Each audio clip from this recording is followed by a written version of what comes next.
उपासनीयं यत्नेन शास्त्रं व्याकरणं महत् प्रदीपभूतं सर्वासां विद्यानां यदवस्थितम् इदमाद्यं पदस्थानं सिद्धिसोपानपर्वणाम् इयं सा मोक्षमाणानाम् अजिह्वा राजपद्धतिः।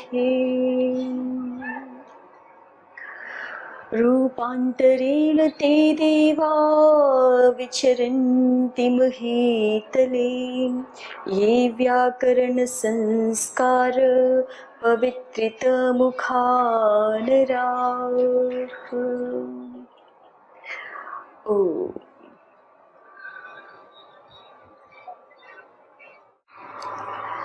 देखिए, ऋक् सूत्र में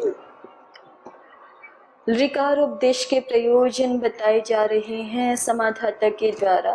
तो प्रथम 3 प्रयोजन हमने देखे, प्लुत, स्वरित और द्विर्वचन। और ये अब चतुर्थ प्रयोजन बता रहे थे। बीच में पद्मंजरीकार के द्वारा एक विचार किया गया था। यहाँ पे ये 3 जो प्रयोजन दिए ऋकारोपदेश के, इसका भी जिज्ञासु अन्य उपाय कुछ सोच रहा था। क्या कहा था जिज्ञासु ने कि ऋकार का उपदेश इन 3 प्रयोजन के लिए भी नहीं करने की आवश्यकता है, क्योंकि कैसा कर देंगे, कृपोरोलः उदात्तादनुदात्तस्य स्वरितः के बाद पढ़ देंगे। तो उससे क्या हो जाएगा, उससे ये जो 3 कार्य आप दिखा रहे थे, प्लुत, स्वरित और द्विर्वचन, ये पूर्व वाले कार्य बन गए, लत्तु विधान से पूर्व वाले कार्य बन गए। तो जैसे हम पहले देख रहे थे, लत्तु विधान से पूर्व वाले कार्य भी पद्मंजरीकार ने कुछ दिखाए थे ना, जैसे कि कल्पते, कल्पनम, क्लिप्तम, ये 3 कार्य दिखाए थे ना पूर्व वाले, जहां पर लत्तु विधान असिद्ध होकर के री ही दिखेगा और री को अचमान के कार्य हो जाएंगे। री को अचो में पढ़ने की आवश्यकता नहीं है। तो यदि हम कृपोरोलः को उदात्तादनुदात्तस्य स्वरितः के बाद ले गए अ से पहले, तो ये जो 3 कार्य अभी गिनाए गए थे, प्लुत, स्वरित और द्विर्वचन, ये भी कैसे कार्य हो गए, पूर्व कार्य हो गए उसकी दृष्टि से। और पूर्व कार्य हो गए तो इनकी दृष्टि में भी लत्तु विधान असिद्ध ही रहेगा, है ना, लत्तु विधान असिद्ध ही रहेगा। तो इसलिए री दिखेगा, री दिखेगा तो री को ही मान के, री को अच मान के कार्य हो जाएंगे। हमें क्या करने की आवश्यकता नहीं है, ऋकार को अच में पढ़ने की आवश्यकता नहीं है, ये बोला जिज्ञासु ने, है ना। तो जिज्ञासु के इस प्रस्ताव को कैसे निराकृत किया था देवनिधि जी, आप बताओ, क्या दोष दिखाए समाधाता ने इसमें। नीचे की लेते में हली च से यहाँ पे दीर्घ होने लगता और अनिष्ट रूप बनने लग जाता। क्यों?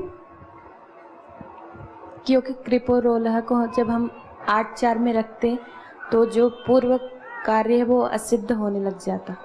तो नीचे गिर लेते और कृपोरोलः का क्या संबंध है आपस में? केवल रटी रटाई बात है।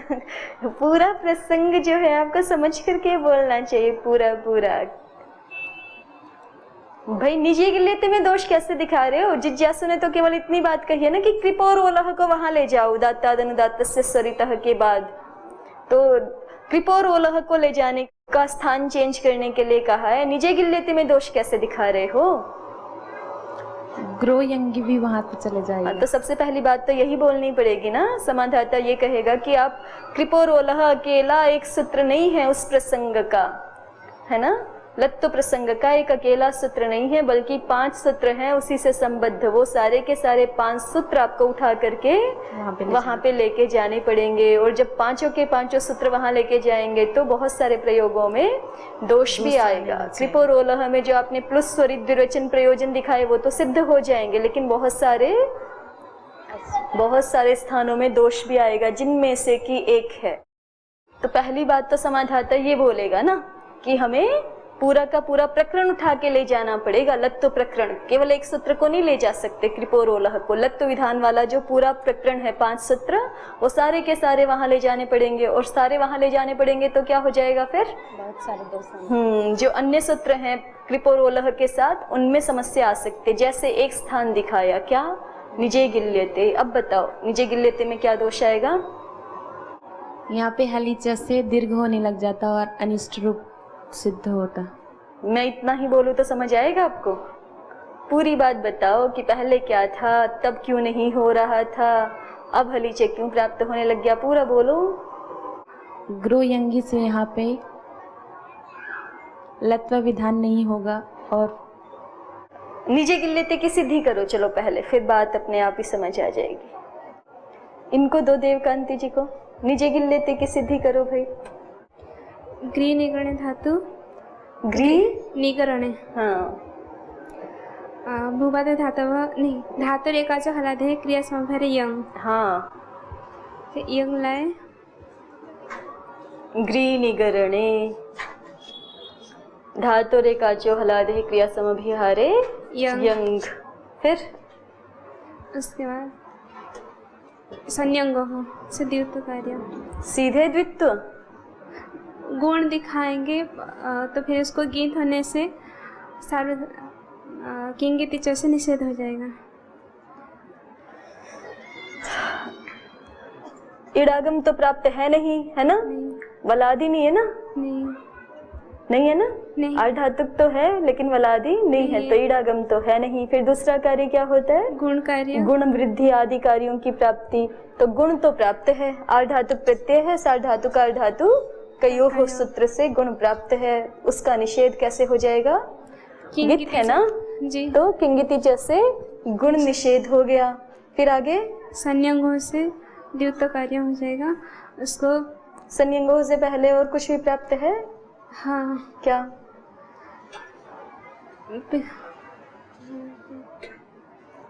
जब गुण निषेध हो गया तो रीत इद धातु सूत्र से इकार आदेश हो जाएगा। रीत इद धातु, दीर्घ ऋकारांत धातु है ना ये जी, उस दीर्घ ऋकारांत धातु अंग को इकार आदेश हो जाता है। सूत्र का अर्थ क्या है? कहाँ है सूत्र रीत इद धातु हो? तो दीर्घ ऋकारांत धातु अंग को इकार आदेश हो जाता है। तो ये अंग भी है ही, अंग के परे रहते, इसकी अंग संज्ञा है दीर्घ ऋकारांत धातु है, ये धातु अंग है, तो इसको इकार आदेश करना है। तो दीर्घ री के स्थान पे इकार करना है। ई अण में आता है कि नहीं आता है ना? तो दीर्घ री के स्थान में जब ई आदेश करने लगेंगे तो ई आदेश के करते समय ही, करने के समय ही, प्रक्रिया में ही कौन सा सूत्र उपस्थित हो जाएगा? उरण रपरः। वो क्या कहेगा कि अण रिवर्ण के स्थान में विधीयमान जो अण है, ई अण में आता है, वो क्या हो जाएगा? रपर। तो माने ई आदेश ना होकर के इर आदेश होगा। ठीक है ना? तो ये क्या लिख लिया हमने? गिर गिर य। तो ये बन गया हमारा गिर्य। फिर आगे चलिए, आगे क्या हुआ? संयंगो संयंगो करना चाहते हो? ठीक है, करो। संयंगो करके क्या होता है? सूत्रार्थ बोलिए। सन्नंत यंगन्तस्य अनभ्यासस्य धातुर अनभ्यासस्य एकाचो प्रथमस्य एकाचो अजातिर द्वितीयस्य द्वे भवतः। तो ये यंगंत अंग यंगंत धातु है आपकी, है ना? सन्नन्तस्य यंगन्तस्य च धातुः कीदृशस्य अनभ्यासस्य धातुः। और अजादि तो ये है नहीं, तो इसलिए प्रथमस्य एकाचो द्वे भवतः। इसके प्रथम एकाच को द्वित्व हो जाएगा। तो कीजिए, क्या लिखूं प्रथम एकाच को द्वित्व करके? ये भी तो आएगा प्रथम एकाच में। गिरिया गिरिया इतना प्रथम एकाच ही है ना ये जी। जहां तक के अचल समुदाय में दूसरा अच ना आ जाए वो पूरा क्या है? एकाच ही है। ठीक है, तो फिर आगे पूर्वाभ्यास हलादिशेष, पूर्वाभ्यास हलादिशेष। फिर उहस्सुः क्या कहता है? अभ्यास की क वर्ग के स्थान में चवर्ग कहाँ गया? कवर्ग और हकार के स्थान में चवर्ग आदेश हो जाता है। तो ये कवर्ग है, इसके स्थान में चवर्ग आदेश करें तो क्या हो जाएगा? तृतीय वर्ण है ना, चवर्ग का भी तृतीय ही होगा। च छ ज, स्थानांतर तमह के कारण से ये जी बन गया। जी गिर्य। आगे बोलिए। फिर ग्रोयंगी। अब आप क्रम से ही चल रहे हो तो ग्रोयंगी से पहले जो है वो प्राप्त होना चाहिए एक और सूत्र। क्या अभ्यास में और अभ्यास कार्य कर रहे थे ना, पूरे हो गए क्या? नहीं तो संयतः नहीं सर। गुणों यंग लुको हो, यंग या यंग लुक को निमित्त बना करके अभ्यास को गुण हो जाता है। तो जी को गुण होकर के क्या बनेगा? जे। जे गिर्य। अब लगाइए यंगो। ग्रोयंगी। ग्रोयंगी क्या कहता था?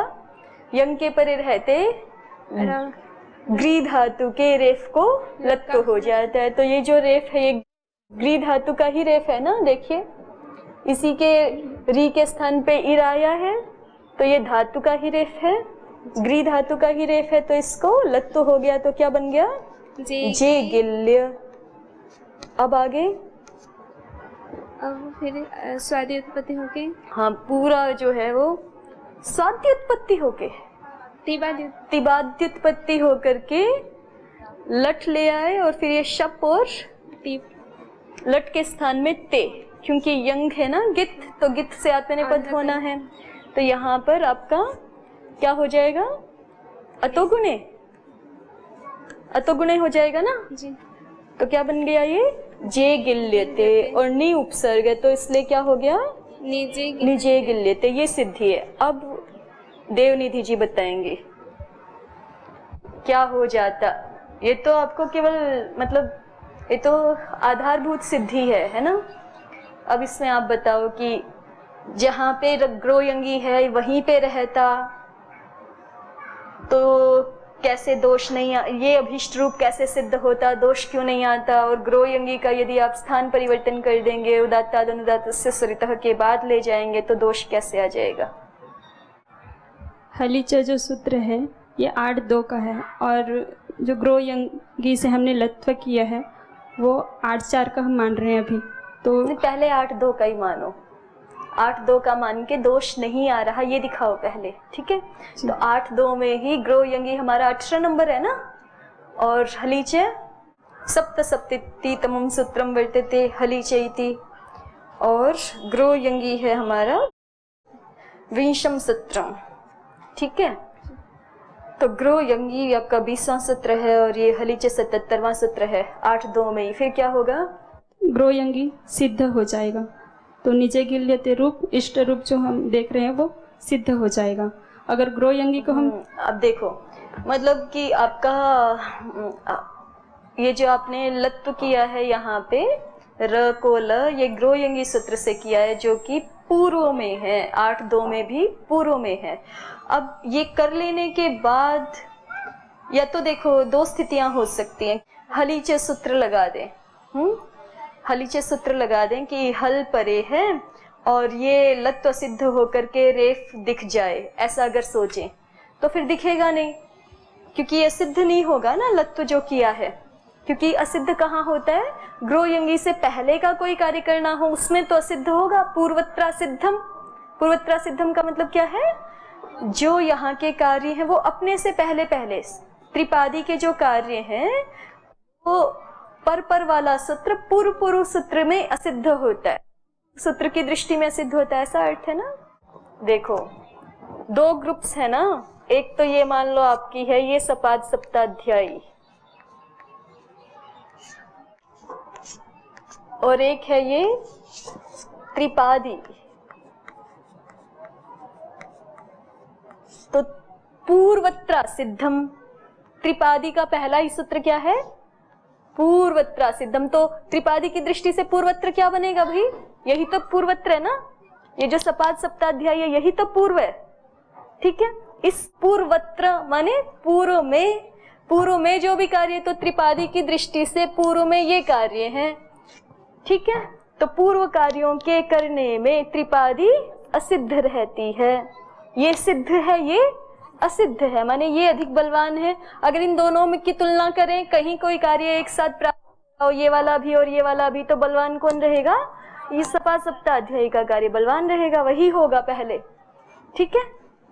और अगर मान लीजिए कोई ऐसी स्थिति बने कि कोई ऐसा निमित्त आ गया था, आपने त्रिपादी का कार्य पहले कर दिया, ठीक है, एक साथ दो कार्य प्राप्त नहीं होते दिख रहे थे आपको, त्रिपादी का कार्य प्राप्त है तो वो पहले कर दिया आपने, और फिर उसके बाद कोई सप्ताध्यायी का कार्य प्राप्त हो गया, तो ये त्रिपादी का कार्य क्या हो जाएगा?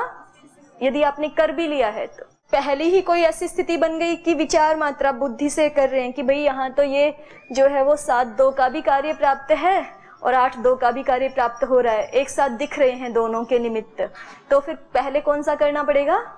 7-2 का ही करना पड़ेगा, वही बलवान है, ठीक है। 8-2 का कार्य असिद्ध है उसकी दृष्टि में, 7-2 का करने के बाद यदि वो प्राप्त हो रहा है तो हो जाएगा, एक स्थिति ये। तो त्रिपादी की दृष्टि में तो ये सिद्ध है, लेकिन त्रिपादी स्वयं पूर्व के कार्य करने में असिद्ध है। एक ये अर्थ है सीधा सीधा, इसको बहुत ज्यादा अभी मतलब वो मत कीजिए, क्योंकि नहीं तो फिर आप गड़बड़ कर देते हैं, मिला जुला देते हैं। केवल एक पंक्ति याद रखिए, त्रिपादी पूर्व का कार्य करने में असिद्ध रहती है। त्रिपादी पूर्व का कार्य करने में अर्थात सप्ताध्यायी का कार्य करने में असिद्ध रहती है। एक इतनी बात पूरी हो गई। अब फिर त्रिपादी में स्वयं ये जो 3 पाद है, इसमें कैसे रहेगा?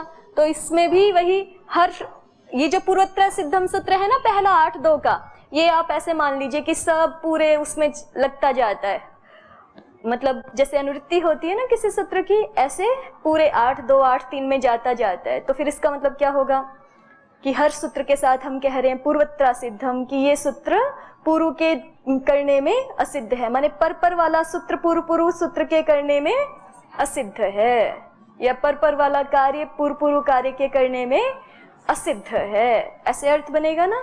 तो इसका मतलब क्या हुआ? 8-2 में भी 8-2 8-3 8-4 में भी जो पूर्व वाले सूत्र वो हैं वो बलवान हैं, और पर वाले सूत्र उनकी अपेक्षा निर्बल हैं, ठीक है। दोनों अगर प्राप्त हो रहे होंगे तो पूर्व वाला पहले होगा, बाद वाला पहले नहीं हो सकेगा, ठीक है। बाद वाला पहले नहीं हो सकेगा, पूर्व वाला पहले होगा, क्योंकि पूर्व वाला बलवान है, पर वाला तो उसकी दृष्टि में असिद्ध है, ठीक। तो अब यहाँ पे आइए वापस, जैसे जे गिर्य ये स्थिति है, तो अगर हम यहीं पे सोचें, यहाँ पे 2 कार्य प्राप्त है ना, एक साथ दिखेंगे आपको, ग्रो यंगी भी कर सकते हो या फिर जो है वो हलीचा भी कर सकते हो, ठीक है। तो मान लीजिए कि आपने पहले ही विचार कर लिया कि हाँ दोनों कार्य प्राप्त हो रहे हैं, तो दोनों कार्य प्राप्त हो रहे हैं, तो पहले कौन सा करना पड़ेगा इनमें से? ग्रो यंगी ही करना पड़ेगा, और ग्रो यंगी कर लिया तो ये लत्व हो गया। अब अगर आप चाहो कि ये लत्व असिद्ध होकर के यही स्थिति दिख जाए और हलीचे भी कर लें, तो वो तो असिद्ध नहीं होगा। क्यों नहीं होगा? क्योंकि बाद वाला कार्य सिद्ध होता है पूर्व के करने में, पूर्व वाला कार्य तो सिद्ध ही रहता है, और ये ग्रो यंगी पूर्व का कार्य है, तो ये जो हमने लत्व किया ये पूर्व का कार्य है ना, ये असिद्ध नहीं है, सिद्ध ही है। तो जो हलीचे को चाहिए कि रेफांत धातु या वकारांत धातु मिले, वो नहीं मिलेगी, ये तो लकारांत धातु बन गई है अभी, तो इसलिए हलीचे की प्राप्ति ही नहीं होगी, और हलीचे की प्राप्ति नहीं होगी तो इष्ट रूप निजे गिल्यते सिद्ध हो जाएगा। ग्रो यंगी को कृपोरोलह वाले पूरे प्रकरण को उठा के हम उदात्ताद अनुदात्तस्य सरितः की बात ले जा रहे हैं, माने ग्रो यंगी को भी ले जा रहे हैं। तो फिर यदि ले गए तो क्या होगा? अब वो ग्रो यंगी बाद में चला गया, हलीचे के बाद में चला गया, है ना। तो अब यदि हमने उसको पहले कर भी लिया, माने बिना देखे, अब तो पहले वैसे प्राप्त क्या हो रहा है? हलीचे ही प्राप्त हो रहा है। ऐसे देखें तो इस स्थिति में हलीचे पहले करना चाहिए और ग्रो यंगी बाद में करना चाहिए। लेकिन मान लीजिए एक बार को कि हमने पहले विचार नहीं किया कि हलीच भी प्राप्त हो रहा है, सीधे हमने ग्रोयंगी कर दिया, तो कर भी दिया तो भी वो हलीच की दृष्टि में असिद्ध हो जाएगा और रेफांत धातु दिखेगी, और रेफांत धातु दिखेगी तो दीर्घ प्राप्त होने लग जाएगा और निजे गील्यते रूप बनेगा जो कि अनिष्ट हो जाएगा। और समाधाता ने ये एक उदाहरण के रूप में दिखा दिया दोष कि ऐसे और भी कई सारे दोष आ सकते हैं, इसलिए हम न्यास परिवर्तन नहीं कर सकते। ठीक है, माने सूत्र न्यास परिवर्तन नहीं कर सकते, सूत्र जिस क्रम में रखे हुए हैं वैसे ही रखना ठीक है। और फिर जब सूत्र जिस क्रम में रखे हुए हैं वैसा ही रखना ठीक है तो लत्तु विधान से परे वाले अचकार्य हैं प्लुत स्वरित दुर्वचन आदि, उनकी यथेष्ट सिद्धि के लिए हमें ऋकार को अचों में पढ़ना ही चाहिए। ऐसे करके ये पद्मंजरीकार ने प्रकरण पूरा किया था। उसके बाद काशिकाकार ने एक चतुर्थ प्रयोजन और दिखाया था। मूल पंक्तियां देख चुके हैं हम। यच्च अशक्तिजम साधु शब्द रूपम तद अनुकरणस्यापि साधुत्वम इष्यते तत्स्थस्यापि ऋकारस्य अचकार्य प्रतिपत्त्यर्थम ऋकारोपदेशः क्रियते। ऋतक इति प्रयोक्तव्ये शक्ति वैकल्यात् कुमारी ऋतकः इति प्रयुङ्क्ते तदन्यो अनुकरोति कुमारचिल ऋतक इत्याह इति। ये जो चतुर्थ प्रयोजन बताया था इसको क्या समझे हो? देव सिद्धि जी बताओ। अब कोई छोटा बालक अगर ऋतिक शब्द को ऋतक ऐसा उच्चारण करता है तो उसको हम असाधु नहीं मानेंगे। किसको क्या करता है? ऋतिक शब्द को ऋतिक, ऋतक शब्द को ऋतक ऐसा बोलता है। हाँ, तो उसको असाधु नहीं माना जाएगा। गलत बात है। क्यों नहीं माना जाएगा? गलत बोला तो गलत माना जाएगा।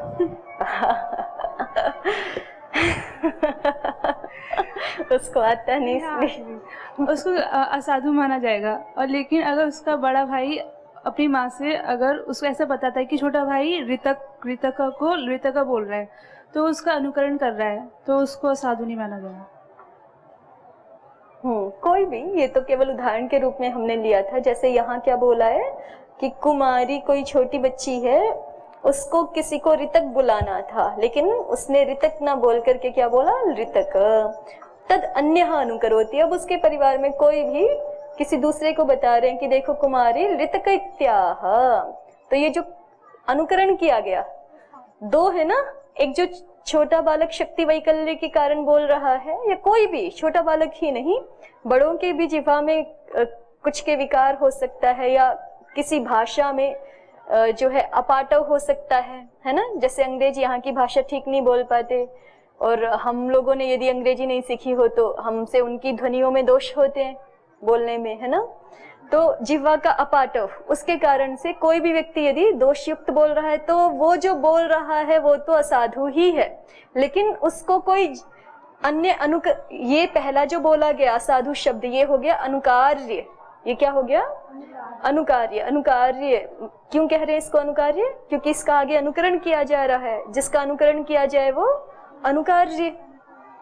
ठीक है, तो उसको आगे कोई यदि अनुकरण करके बताता है तो वो अनुकरण शब्द असाधु नहीं माना जाएगा, उसका साधुत्व चाहिए। और उस अनुकरण शब्द को साधु मान लिया तो फिर उसमें शास्त्र कार्य भी चाहिए, तो वो ऋतक में शास्त्र कार्य चाहिए, तो उसके लिए क्या करना पड़ेगा? री को अचों में मानना पड़ेगा। उदाहरण स्पष्ट हो गया था ना आपको? कुमारी ऋतक इको यणची हो जाएगा नहीं। चलिए अब व्याख्याएं देखते हैं। न्यास देखिए पहले। क्लिप्तः क्लिप्तवान, ये उद्धरण मिल रहा है आपको न्यासकार का? क्लिप्तः क्लिप्तवान। इसकी एक पंक्ति के बाद देखिए, एक पंक्ति तो पूर्व से ही संबद्ध है। यदुक्तम क्लिपिस्थ एव प्रयुज्यते, मिल गया? यदुक्तम, वही क्लिप्तः क्लिप्तवान इति के बाद एक पंक्ति तो ये है ना, अनची चैति यच इति यच उत्तर से यरो द्विवचनम विधीयते तदपि अनचत्वेन स्यात्, ये तो पूर्व प्रकरण से संबद्ध है। अब यहाँ से अग्रिम बात शुरू हो रही है। यदुक्तम क्लिपिस्थ एव प्रयुज्यते इति, तो समाधाता यहाँ पे कह रहे हैं, या कह लीजिए व्याख्याकार कह रहे हैं कि जिज्ञासु ने जो मूल में एक बात कही थी ना कि ऋकारस्तु क्लिपिस्थ एव प्रयुज्यते, देखो मूल में पंक्ति है ना आपकी, ये ऋकारस्तु क्लिपिस्थ एव प्रयुज्यते, तो जिज्ञासु के द्वारा ये जो बात कही गई थी, क्लिपिस्थ एवं ऋकारः प्रयुज्यते इति, तद विघटयन माने उस बात का प्रत्याख्यान करते हुए प्रयोजनांतरम दर्शयितुमाह,